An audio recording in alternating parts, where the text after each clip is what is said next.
Kerana jangan diiktikadkan Allah Ta'ala tu ada dua kudrat. Itu maksudnya.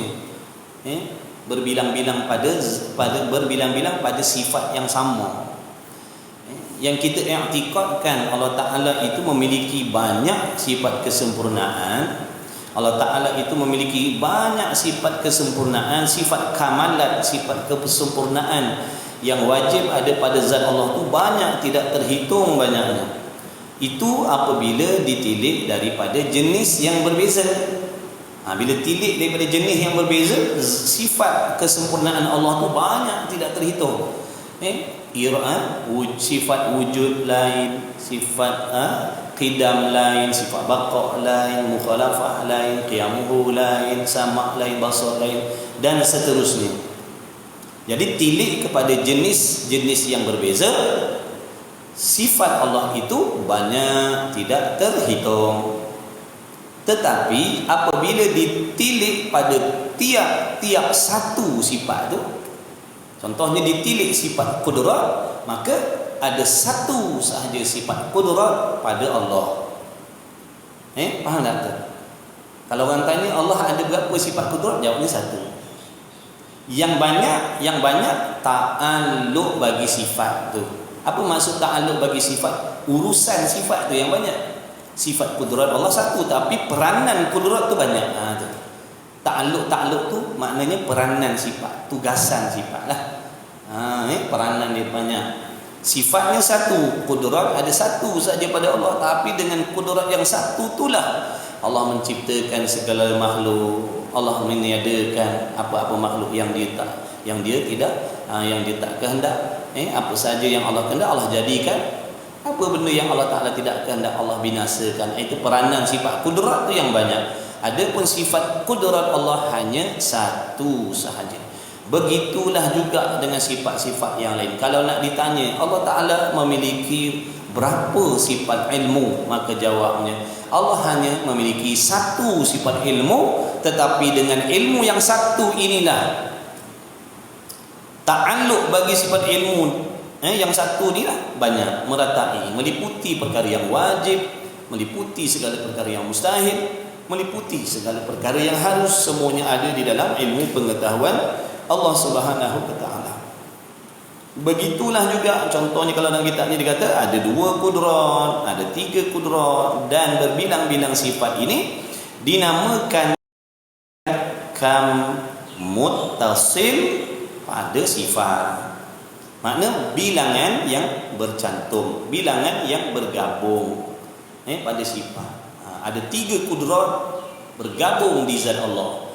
Ada 10 kudrat bergabung di zat Allah. Ada 100 kudrat bergabung di zat Allah. Itu maksudnya. Jadi tidak demikian. Tidak demikian. Ada satu saja sifat kudrat, ada satu saja iradat, ada satu saja sama, ada satu saja basar, ada satu saja kalam, dan seterusnya. Yang banyak itu, ingat, yang banyak itu adalah ta'alluq bagi sifat. Boleh kita tulis buat catatan. Sifat Allah itu satu, tetapi ta'alluqnya yang banyak. Ta'alluqnya yang banyak. Urusannya yang banyak, peranan sifat tu yang banyak. Sifat tu satu, sifat kudrat Allah satu, tapi peranan kudrat tu banyak. Sifat sama Allah satu, tapi ta'alluq ataupun peranan sama tu yang banyak. Sifat basar Allah satu, tetapi ta'alluq bagi sifat basar tu yang banyak. Kiaslah seterusnya.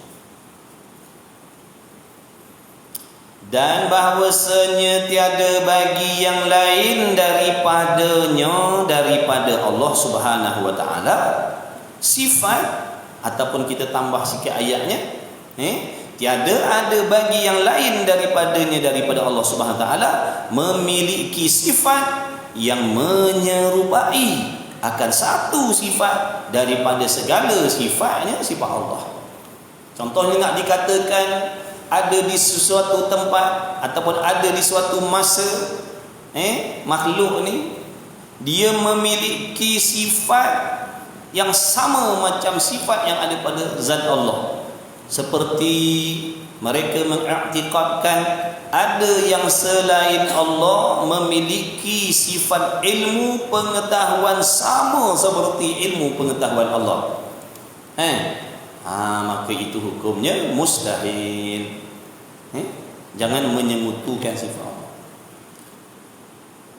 Contoh dikata ada sesuatu yang lain memiliki sifat pendengar macam sifat pendengar Allah juga, sama macam sifat pendengar Allah juga. Itu namanya dia telah mensyirikkan sifat Allah, menyamakan, menduakan sifat Allah dengan sifat yang lain. Ataupun dikata ada sesuatu yang lain memiliki kudrat, memiliki kuasa seperti sifat kuasa yang ada pada Allah, boleh memberi kesan seperti Allah juga. Boleh sifat kudrat dia boleh memberi kesan baik ataupun kesan buruk, sama seperti sifat kudrat Allah. Sesungguhnya pahaman yang macam tu telah jatuh kepada perbuatan mensyirikkan, menyengutukan Allah. Kalau orang tanya menyengutukan Allah pada pihak mana? Menyengutukan Allah pada pihak sifat. Boleh tak? Faham? Itu namanya menyengutukan Allah, mensyirikkan Allah pada sifat. Jadi kalau seseorang tu mengatakan orang tu syirik, baik. Syirik pada pihak mana? Kalau kita kata orang tu syirik, okey baik.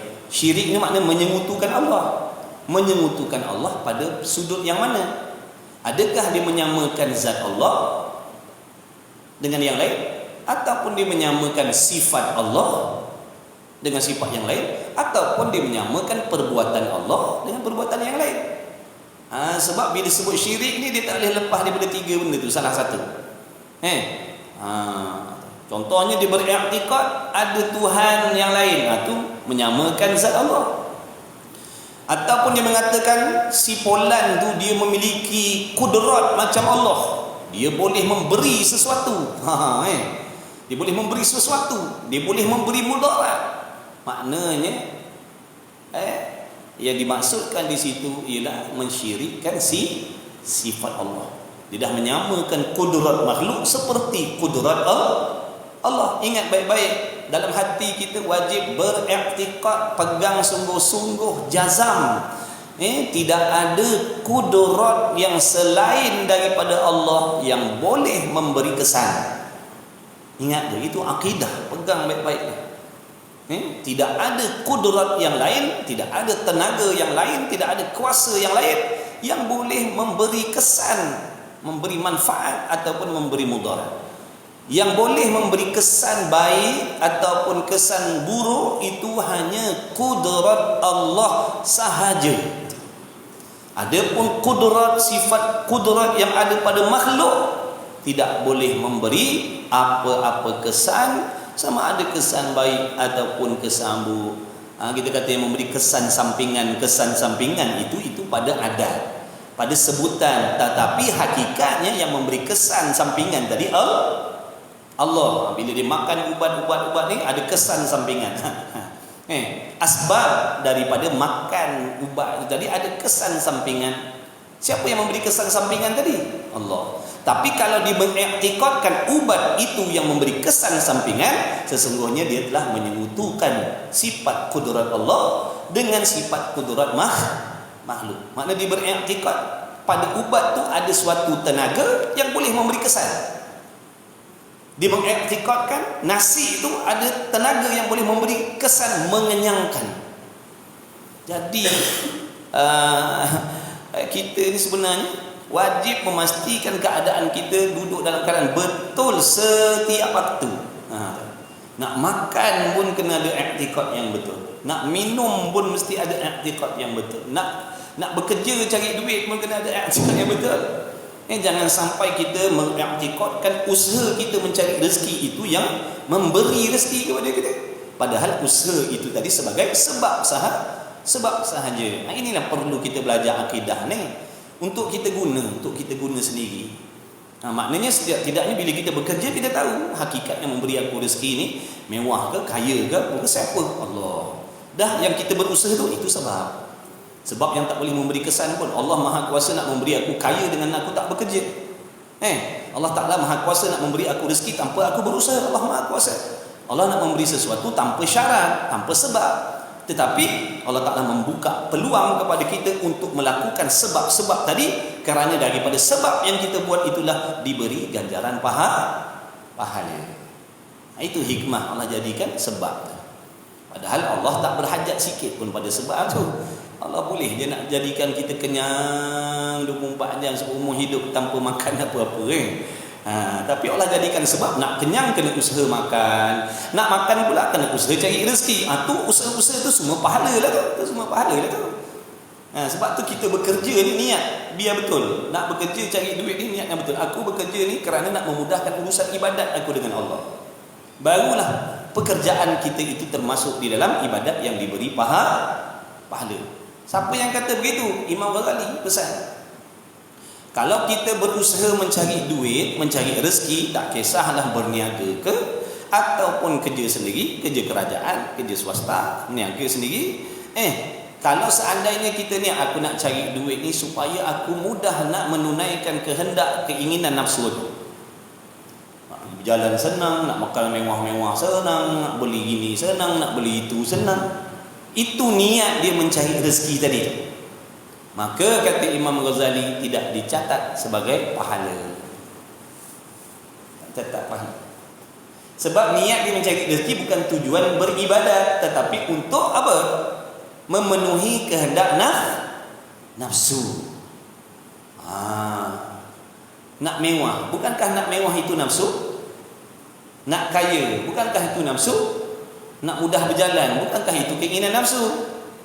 Nak pakai mahal-mahal, bukankah itu nafsu? Jadi betulkan niat kita. Betulkan niat kita.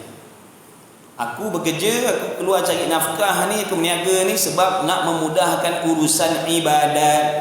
Ibadat tu masuk kan? Bayar hutang, bagi nafkah anak bini, masuk dalam ibadat tu. Daripada kita niat aku bekerja ni supaya aku mewah nak belanja, sia-sia, penat. Nampak tak? Itu penting ilmu tadi tu. Orang yang tak ada ilmu dia tak tahu. Dengan niat tadi kan Nabi dah pesan, innamal a'malu binniyat. Contoh macam makan. Kalau betul dengan niat kita makan tu jadi ibadat. Sebab apa ni nak makan ni? Supaya nanti ada tenaga lah aku nak pergi berseronok-seronok ke contohnya. Tak dapat pahala. Sebab berseronok tu bukan ibadat. Kenapa makan ni? Supaya tubuh badan aku sihat. Asbabnya dengan makan tadi aku sihat. Bila sihat mudah aku nak buat ibadat. Dapat pahala dengan makan tadi. Orang yang jahil makan dia kosong. Harus saja. Hukum makan pada orang yang jahil tadi harus. Tak dapat pahala. Bukankah makan itu hukumnya harus? Kita dah belajar gitu dalam kitab sebelum ni. Hukum syarak ada 5. Wajib, sunat, makruh, haram, harus. Harus tu apa? Harus ni sesuatu yang tidak ada janjian pahala ataupun dosa. Tak ada jaminan pahala, tak ada jaminan dosa. Kalau semata-mata buat benda tu, tak ada pahala pun yang kita dapat.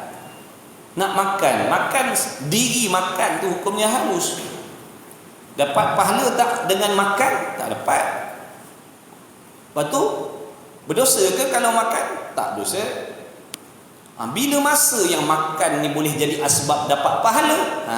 Apabila makan tadi dihubung kaitkan dia sebagai asbab untuk melakukan ibadat yang wajib. Contoh, aku mesti kena makan sebab kalau aku tak makan mati. Maka makan pada waktu tu hukumnya jadi wajib. Jadi dapat pahala tak dia makan tu? Dapat pahala kerana tujuannya untuk memelihara nyawanya daripada binasa. Tapi kalau kita makan dengan tak ada niat apa-apa, harus je lah, tak berdosa, pahala pun tak dapat. Tidur harus je tidur, tak dapat pahala tidur. Tapi kalau niat dia tidur tadi, aku tidur ni sebab aku nak malam ni aku nak bangun beribadat, maka tidur dia tadi daripada harus berubah hukumnya menjadi sunat. Kalau dia kata aku nak tidur ni sebab nanti kadang malam kadang katalah dia tidur lepas maghrib, aku nak tidur lah, ni dah pukul 8 aku nak tidur, mengantuk sangat lah, aku nak tidur. Sebab aku nak tidur tu nanti kadang pukul 10 kadang aku nak bangun nak solat fardu isyak, sebab aku belum solat lagi. Jadi nak solat sekarang ni tak boleh tahan ni sebab mengantuk sangat ni, tak boleh tahan. Maka sunat dia tidur dulu, sunat dia tidur supaya nak menjaga ibadat yang wajib tadi. Maka tidur dia jadi ibadat. Macam Qailullah kan, tidur Qailullah tu. Apa tujuan tidur Qailullah tu? Supaya tahu cadang nanti malam mudah nak bangun beribadat. Maka Qailullah tu dapat pahala. Tapi kalau tidur semata-mata bukan untuk nak menolong ibadat, harus. Tapi kalau dia tidur sebab apa? Aku nak tidur tengah hari ni sebab malam ni nak pergi mencuri. Takut kadang ngantuk-ngantuk pergi mencuri, tak perasan boleh sampai. Jadi dia niatkan tidur dia tu untuk menolong perbuatan maksiat. Maka hukum tidur dengan niat untuk buat maksiat itu hukumnya haram. Dia tidur tu tadi haram, hukum tidur dengan niat tu. Faham tak ni? Sahabat-sahabat yang dikasihi oleh Allah Subhanahu Wa Taala, apa sahaja urusan kita atas dunia ni, kita tak boleh terlepas, tak boleh terkeluar, tak boleh terasing daripada 5 hukum tadi, hukum syarak tadi. Sebab itulah kalau tak duduk dalam hukum wajib, kita duduk dalam hukum yang sunat, ataupun boleh jadi kita duduk dalam hukum yang makruh, ataupun kita duduk dalam hukum yang haram, ataupun kita duduk dalam hukum yang harus. Contoh sekarang ni, kita sedang duduk belajar ilmu akidah, ilmu fardu ain. Jadi nisbah kepada kita yang tak lepas lagi tuntutan fardu ain dari segi ilmu tauhid ni, maka hukum ni sekarang ni kita sedang duduk di dalam hukum wajib. Sekarang ni, sekarang ni duduk belajar tauhid ni, kita sedang duduk berada di dalam hukum wajib. Bagi orang yang dah beres, contohnya orang yang dah beres ilmu tauhid ni, dia dah beres dah, saja dia nak dengar ulang-ulang begitu, padahal dia dah lepas dah, faham dah semua, maka hukum dia duduk dalam majlis ilmu ni sunat bagi diri dia. Faham tak? Tiba-tiba ada pula orang lain, dia tak tahu, tak pernah belajar lagi, dan di tempat lain memang dia tak ada hadiri majlis belajar ilmu tauhid ni, sedangkan ilmu tauhid ni hukum dia wajib belajar. Tiba-tiba dia meninggalkan majlis ilmu ni, maka hukum pada diri dia yang meninggalkan ilmu tauhid tadi hukumnya haram. Haram lah.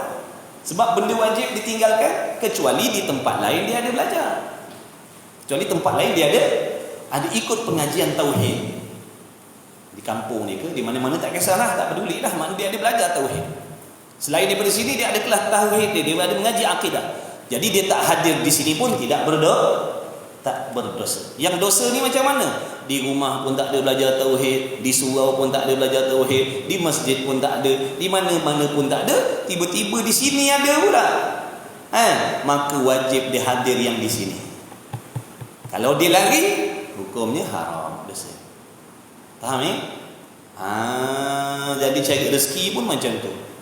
Cari rezeki. Apa niat mencari rezeki? Ya Allah, aku cari rezeki ni supaya mudah urusan ibadat aku dan keluarga aku. Baru segala susah payah, keringat yang kita keluarkan tu semuanya dikira kebajikan. Kalau dia mati waktu dia bekerja tu, matinya fi sabilillah.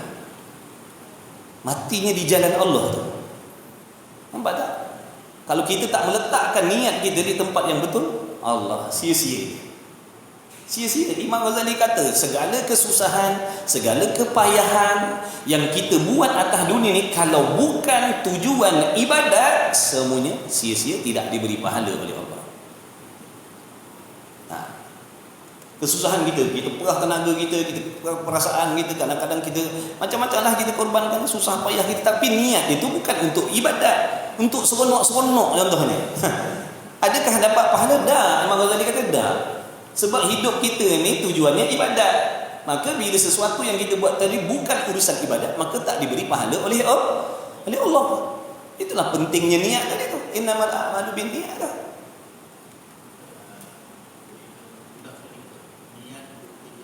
Niat untuk bekerja tadi. Niat kita untuk mencari nafkah. Sama ada kerja sendiri, kerja kerajaan, meniaga ataupun apalah. Kita buat sebab-sebab nak cari rezeki. Jadi seandainya kita niat bukan untuk ibadat. Contohnya saya berusaha cari duit sebab saya nak menunaikan kehendak nafsu saya. Apa kehendak nafsu saya? Saya nak bermewah-mewah, nak mudah belanja, mudah nak pergi mana-mana, boleh beli pakaian yang berjenama, boleh beli kenderaan yang berjenama. Padahal itu bukan ibadat, itu nafsu kan? Maknanya benda tu dah lebih daripada ibadat. Tak ada tujuan ibadat pun. Dengan tak pakai baju mahal pun kita boleh tutup aurat, betul? Dengan tak ada kenderaan mewah pun kita boleh bergerak dari satu tempat ke satu tempat, betul? Maka bila kehendak kita tu lebih daripada tujuan ibadat, itu yang dinamakan nafsu. Makan untuk menyambung nyawa, adakah syarat makan sedap? Tak.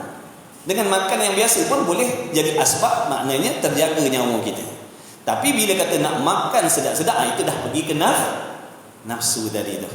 Nampak tak? Jadi mencari rezeki yang halal ni, seandainya niatnya bukan untuk ibadat, tetapi tujuan nak menjamu nafsu kita, nak mengikut keinginan nafsu tadi, maka dia ni tidak termasuk dalam ibadat.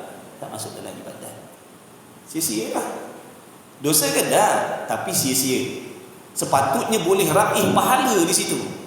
Tapi dengan sebab salah niat saja, dikira tak ada pahala. Tapi kalau dia bekerja dengan niat supaya bila aku ada belanja, ada duit, aku mudah nak buat benda haram, mudah nak berjudi, itu haram pula hukum cari nafkah dengan niat yang macam tu. Aku nak cari duit banyak, nanti aku nak berjudi. Aku nak beli perempuan, contohnya. Itu dia cari rezeki macam tu, hukumnya haram. Jadi yang selamatnya, betulkan niat kita, tak kisah apa pun kerja, aku bekerja kerana nak menunaikan ibadat, nak mudahkan urusan ibadat aku dan anak bini aku. Jadi ibadat tu umum lah. Nafkah ibadat, bayar hutang, tolong orang susah, ibadat lah tu. Kalau ada lebih nak pergi haji umrah, macam tu. Tapi kalau kata aku nak bekerja ni sebab nanti senang, aku nak mewah-mewah, nak pergi mana, nak enjoy, senang, tu maknanya itu bukan tujuan ibadat. Jadi betulkan niat kita balik. Kalau tak, sia-sia.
Makhluk ada sifat kudrat macam tu, Allah pun ada sifat kudrat macam tu juga. Allah ada ilmu macam tu, makhluk pun ada ilmu macam ilmu Allah juga. Tidak, mustahil, perkara yang tak boleh diterima pada akal sekali-kali.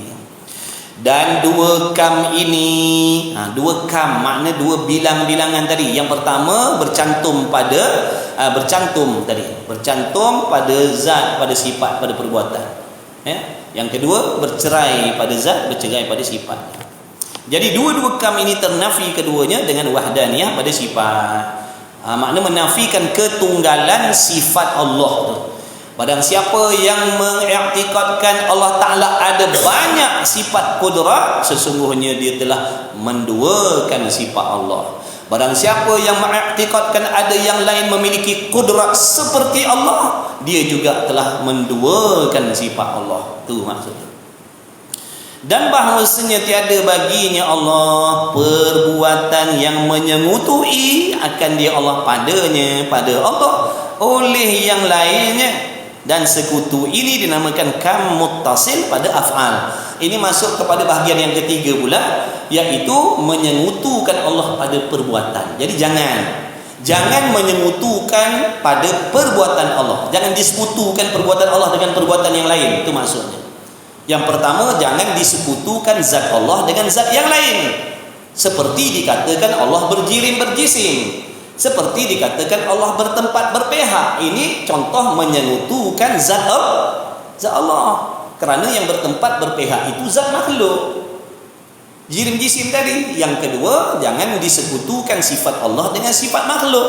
Seperti dikatakan ada sesuatu yang lain memiliki ilmu sama seperti ilmu Allah. Dia pun tahu juga segala-gala macam apa yang Allah tahu. Itu contohnya menyengutukan sifat Allah. Ataupun dikata ada sesuatu yang memiliki kudrat, kuasa seperti Allah, yang mana boleh memberi kesan baik, boleh memberi kesan buruk. Ada kudrat yang lain macam kudrat Allah, boleh mendatangkan manfaat macam Allah, boleh memberi mudarat macam Allah juga kudrat dia. Sesungguhnya dia telah menyengutukan sifat Allah. Dan yang ketiga, menyengutukan perbuatan Allah. Macam mana, apa maksud ni? Apa maksud menyengutukan perbuatan Allah ni? Dan bahawasanya tiada baginya Allah perbuatan yang menyengutui. Apa maksud menyengutui ini? Bersama-sama, bergabung. Ada perbuatan lain bergabung dengan Allah, bekerja sama dengan Allah untuk menghasilkan sesuatu. Sebagai contoh, kita ni kan, kewujudan kita ni, manusia ni adalah hasil daripada pergabungan perbuatan Allah dengan perbuatan mak bapak kita. Bila bergabung perbuatan Allah dengan perbuatan mak bapak kita, maka terhasillah kita sebagai anak tadi. Ini yang dimaksudkan menyengutukan perbuatan Allah dengan yang lain. Ataupun selama ni abang-abang ni bekerja ni, abang-abang na'udzubillah, ada yang beriktikad aku dapat rezeki ni adalah hasil daripada pergabungan perbuatan Allah dan usaha ikhtiar aku. Jadi bila bergabung ni aku dapat rezeki. Na'udzubillah. Ni dah mensyirikkan perbuatan Allah. Faham tak tu? Sedangkan perbuatan kita tu asbab makhluk kan. Usaha ikhtiar kita tak boleh memberi bekas. Usaha ikhtiar kita tu makhluk. Wallahu khalaqakum wa ma ta'malun. Allah yang menjadikan kamu, dan Allah juga yang menjadikan segala perbuatan kamu. Perbuatan kita ni, gerak diam kita ni, siapa yang jadikan? Allah. Kalau kita merasakan diri kita yang menggerak-gerakkan tubuh badan kita ni bukan Allah, kita masuk dah dalam fahaman Qadariyah, Mu'tazilah Qadariyah. Mereka beriktikad Allah cuma menjadikan kita dan membekalkan tenaga, membekalkan ilmu, selepas tu pandai-pandai kita nak bergerak diam sendiri. Allah tak masuk campur dah. Ini Mu'tazilah apa? Qadariyah. Jangan.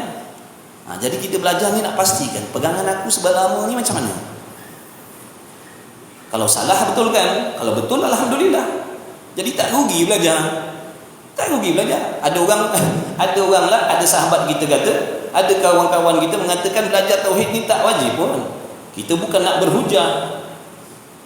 Kita nak belajar sifat 20 ni bukan kita nak berhujah dengan orang lain. Buat apa nak belajar? Niat tu pun salah dah. Kalau nak belajar kerana nak berhujah, salah dah. Kita belajar ni bukan nak hujah dengan orang, nak jaga akidah. Kalau kita tak berhujah dengan manusia sekalipun, kita kena berhujah dengan setan dan nafsu yang ada dalam diri kita sendiri, yang membisikkan macam-macam pahaman yang boleh merosakkan akidah. Macam mana kita nak tentang, macam mana kita nak sekat, macam mana kita nak halang kalau kita sendiri tak ada kefahaman. Memang kita tak ada berhujah dengan orang, tapi adakah kita sunyi daripada bisikan-bisikan nafsu dan syaitan yang sentiasa mencari ruang dan peluang nak merosakkan akidah kita? Dah. Jadi bagaimana kita nak melawan tadi? Khususnya contohnya sewaktu kita di dalam ujian yang berat. Dalam ujian yang berat ini saat-saat yang keemasan bagi setan dan nafsu nak merosakkan akidah kita. Duduk susah, lepas satu bala datang lagi satu bala, minta tak datang pertolongan, minta tak datang pertolongan. Setan pun masuk, nafsu pun masuk. Nak lawan macam mana tu bisikan? Nak tolak macam mana keraguan, was-was daripada syaitan tu kalau kita sendiri tak ada kepahaman? Berapa banyak orang yang ragu tentang keadilan Allah bila dia diuji dengan bala. Adik-beradik semua senang, adik-beradik semua mewah. Kita duduk dalam kesusahan, tak senang-senang daripada mula sampai sekarang tak pernah rasa mewah. Lalu dalam hatinya beriktikad Allah tak adil dengan aku. Bukankah tak adil itu sifat yang zalim, sifat mustahil bagi Allah? Allah tak mengerti masalah aku, Allah tak tahu keadaan aku. Ini semua akidah yang menyesatkan, yang mengkafirkan dalam dia. Bagi orang yang dah ada ilmu, dia takkan termakan walaupun setan duk bisik begitu. Barangkali Allah ni tak tahu, barangkali Allah ni tak adil, barangkali Allah ni berat sebelah, barangkali Allah ni zalim. Kita akan tolak mustahil. Kerana semua itu bukan sifat yang ada pada Allah. Itu semua sifat mustahil bagi Allah. Mustahil Allah zalim, mustahil Allah tak tahu. Itu dia boleh tolak sebab dia ada kefahaman. Betul? Ilmu tu tadi yang menyelamatkan dia. Tapi kalau kita tak ada kefahaman, nak tolak macam mana? Paling tidak dia kata boleh jadi kot. Boleh jadi kot ni maknanya dia dah mula meragui keadilan Allah. Boleh tak nak ragu-ragu dengan keadilan Allah? Boleh ke tidak? Tak boleh. Sebab akidah ni bukan dalam bentuk ragu, tuan-tuan. Dia mesti yakin. Jazam yang putus. Susah senang, sakit susah, sakit sihat, mana pun tempat kita berada, mana juga waktu yang kita duduk, itulah dia pegangan. Allah Maha Adil, Allah Maha Mengetahui. Meskipun kita doa-doa tak kabul-kabul, doa-doa tak kabul-kabul, wajib i'tikad Allah mengetahui segala-galanya. Setan dia ambil peluang, tuan-tuan. Ni pernah dulu satu ketika sahabat kita, kawan kita, dia kata, "Ustaz, nak tanya Tuhan ni betul ke ada?" Kenapa boleh timbul soalan macam tu? Kalau dia yakin Allah tu ada, kenapa timbul soalan ni? Tuhan ni betul ke ada, Ustaz? Saya hidup makin susah, saya semayang. Kenapa orang bukan Islam lagi kaya daripada saya? Saya semayang. Kenapa? Betul ke Tuhan ni ada? Na'udzubillah. Nampak tak? Berjaya tak setan meragukan dia? Berjaya. Rosak tak akidah? Rosak. Sebab tu jangan kita pandang, jangan sombong tak nak mengaji ilmu akidah. Nama semayang, nampak semayang, tapi akidah sangat perlu dalam semayang. Puasa, akidah juga perlu. Haji umrah juga perlu akidah yang betul. Sebab tu kata ulama, akidah ni adalah paksi ataupun tunjang segala amal. Segala amal semuanya berkisar di atas akidah yang betul. Kalau akidahnya sesat, akidahnya salah, buatlah apa amal pun. Pergilah haji tiap-tiap tahun pun, pergilah umrah tiap bulan, tiap minggu pun, takkan diterima oleh Allah. Jadi Imam Ghazali pesan kepada kita, jangan sampai tidak ada perasaan takut rosak akidah dalam hati. Jangan sampai ada perasaan tak risau rosak akidah. Sebab perasaan tak risau, tak bimbang rosak akidah ni akan menjadikan kita orang tak berusaha nak ambil faham tentang akidah. Kita akan berasa sentosa, berasa selesa. Padahal pengetahuan kita tentang akidah tu amat cetek, amat sedikit.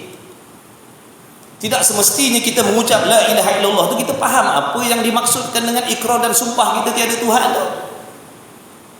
Sebab tu ulama pesan jangan tak mengaji, jangan tak mengaji.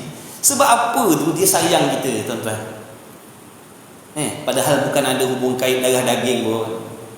Tapi dia mengenangkan nasib kalau balik akhirat dalam keadaan amal tak diterima oleh Allah, makan tak habislah. Kenapa kita bersungguh-sungguh memarahi anak-anak kita bila dia buat sesuatu benda yang mudarat? Sebab kita tahu mudarat dia. Sebab tu kita marah, sebab tu selalu kita ulang-ulang. Bukan sebab benci, sebab sayang. Kalau seandainya dia terjatuh dalam, contohnya dalam telaga tu, ataupun tercocok dia, terhunus pisau yang tajam tadi, dia akan dapat mudarat. Sebab tu kita sebagai mak bapak yang mengerti dan memahami tentang mudarat sesuatu, kita akan bersungguh-sungguh mengulang-ulang ingatan, memberi amaran jangan main situ, mari sini. Tapi sebagai anak tadi dia tak tahu. Dia tahu seronok. Betul? Begitulah kita ni orang awam. Kenapa ulama tu selalu duk pekik-pekik telinga kita, mari belajar. Sebab dia nampak mudarat selepas mati tu. Dia nampak mudarat dan bahaya yang menunggu kita ni kalau amalan kita rosak, tak diterima oleh Allah. Mudarat yang bakal menunggu kita dalam kubur tu tak akan tertanggung, tuan-tuan. Bukan sebab dia sedara dengan kita dah, sebab sayang dah. Agama Islam ni agama yang penuh dengan kasih sayang. Bukan nak selamatkan diri, sebab tu Allah pesan qu anfusakum wa ahlikum nar. Jaga diri kamu. Cukup ke jaga diri? Dah, keluarga kamu pun kena jaga juga. Islam tak mementingkan diri sendiri, tuan-tuan. Sebab tu ulama-ulama selalu nasihat, bukan dia benci, dia sayang kita. Sebab dia nampak mudarat selepas daripada mati. Seandainya amalan kita atas dunia ni rosak dengan sebab-sebab tadi dah. Sebab tu dia suruh mari belajar. Nanti kamu menyesal. Padahal ibadat macam-macam kita dah buat atas dunia, sembahyang, puasa, zakat, haji, umrah. Tapi balik akhirat mana pahala ya Allah? Aku dah buat dulu yang kau suruh, semua aku dah buat. Yang kau suruh tengah haram semua aku tinggalkan. Mana pahala kebajikan? Macam mana nak dapat pahala kebajikan? Kerana nak menghasilkan pahala dan kebajikan ni ada undang-undang dan pantang larang yang kita kena jaga. Buat ibadat kena ada pantang. Kalau buat ibadat tak jaga pantang, tak jadi apa, tuan-tuan. Ibaratnya kalau kita nak sembuh daripada penyakit, kena makan ubat dan berpantang, baru boleh sihat. Kalau makan ubat tapi tak jaga pantang, takkan sihat. Kita beribadat, sembahyang, puasa, zakat, haji, umrah, tapi pantang kita tak jaga. Apa di antara pantangannya? Banyak. Di antaranya, jangan rosak akidah. Jauhi akidah yang sesat. Jauhi akidah yang salah. Itu pantang dalam ibadah. Tapi kalau sambil sembahyang, akidahnya sesat, takkan jadi apa sampai bila-bila. Orang lain balik akhirat bawa pahala, kita bawa balik dosa. Na'udzubillah. Sebab apa? Sombong kita. Kita sombong atas dunia, kita sombong. Palingkan muka daripada agama, palingkan muka daripada akhirat. Padahal banyak ingatan-ingatan sampai kat telinga kita, mari belajar. Adakah ingatan tu sampai dengan sengaja tanpa Allah kehendak? Boleh tak sampai nasihat-nasihat, contoh mari belajar, mari mengaji, sampai dekat telinga kita dengan Allah tak kehendak? Boleh ke berlaku benda tu? Mustahil. Bukankah di antara i'tiqad kita tidak akan berlaku sesuatu perkara yang sengaja ataupun tidak, melainkan Allah kehendak. Kita duduk main handphone, scroll, ada terjumpa dan mari belajar agama. Daripada siapa tu, tuan-tuan? Jangan tengok situ. Tengok sebalik daripada situ. Kalau bukan Allah yang kehendak menunjukkan di mata kita benda tu, kita takkan boleh tengok iklan-iklan yang macam tu. Kalau Allah tak gerakkan hati kawan-kawan kita, ajak kita belajar, takkan sampai ingatan tu pada telinga kita. Itu menunjukkan Allah masih sayang, nak pilih kita, nak selamatkan kita. Tapi kalau kita sombong, kita tak peduli, pada kita tak penting, tunggu nanti balasan dia ada. Tunggu nanti balasannya. Tak ada alasan. Ya Allah, dulu aku tak tahu dah. Allah catat semua, malaikatnya catat semua. Kita nak dakwa, ya Allah, aku ni salah ibadat sebab dulu aku tak tahu. Kenapa tak belajar? Tak ada orang ajak. Bohong, tak ada orang ajak. Jadi hati-hati kita, waspada. Sambil kita cari nafkah, jangan lupa ni tanggungjawab kita dengan Allah. Ini tanggungjawab hari kiamat kita, tuan-tuan.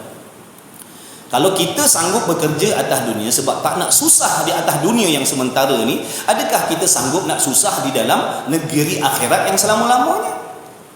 Kita orang bijak, kita boleh buat pilihan kan? Takkan di dunia yang sementara ni pun aku tak sanggup nak susah, takkan aku lebih sanggup nak susah di hari kiamat? Yang mana kesusahan di hari kiamat tu kekal. Kalau susah yang sementara pun aku tak sanggup. Aku tak sanggup tengok anak bini aku duduk dalam kesusahan yang sementara. Adakah aku sanggup tengok anak bini aku nanti duduk dalam kesusahan yang bersifat kekal selama-lama? Kalau macam tu maknanya ada benda tak ada masalah lah pada fikiran kita. Yang sementara ni biarlah bahagia, yang kekal tu duduk dalam celaka pun tak apa. Maknanya ada masalah. Kalau diwaras, kalau dah sementara pun aku nak selesa, selamat, bahagia, yang kekal lebih-lebih lagi lah aku nak selamat, sentosa, bahagia. Jadi gunakan saki-baki umur kita ni. Uruskan waktu kita. Uruskan waktu kita demi akhirat kita, tuan-tuan. Kita ni mukminin. Apa maksud mukmin? Orang yang yakin, yang percaya adanya hari kiamat. Maka kena buat persiapan. Buat persiapan yang terbaik. Hijrah. Bila lagi Allah dah bagi masa kita belas tahun. Allah dah tolong kita macam-macam. Allah suruh kita belajar. Kita selama ni pun kita cari rezeki nafkah, siapa yang tolong? Allah yang tolong. Bolehkah kita memikirkan urusan kerja kita kalau tidak diberi akal oleh Allah? Bolehkah kita buat tanggungjawab kita di tempat kerja kalau Allah tak memberi ilham? Mustahil, tuan-tuan. Mustahil. Semua ni pertolongan Allah. Dah bagaimana cara kita nak membalas perbuatan baik Allah pada diri kita? Adakah membelakangkan seruan Allah ataupun bagaimana? Mudah-mudahan kita fikir, kita renung, kerana berfikir sejenak itu kadang-kadang boleh menjadi asbab bahagia selama-lama ni nanti di hari kiamat. Kalau semata-mata beribadat tanpa merenung, tanpa berfikir, kadang-kadang amal yang kita buat tu rosak, takkan diterima oleh Allah. Wallahu subhanahu wa ta'ala a'lam wa ilmuhu wa ta'ala. Disambung lagi insyaallah. Bismillahirrahmanirrahim. Alhamdulillahirabbil alamin. Wassalatu wassalamu ala Rasulillah. Allahumma rabbana fa'na bima 'allamtana, rabbana 'allimna alladhi yanfa'una, rabbana faqih ahlana wa qurrabati lana fi dinina ma ahli qutri unsa wa dhakar. Wa sallallahu ala sayyidina Muhammad walhamdulillahi rabbil alamin. Taqabbalallahu minkum minna wa taqabbal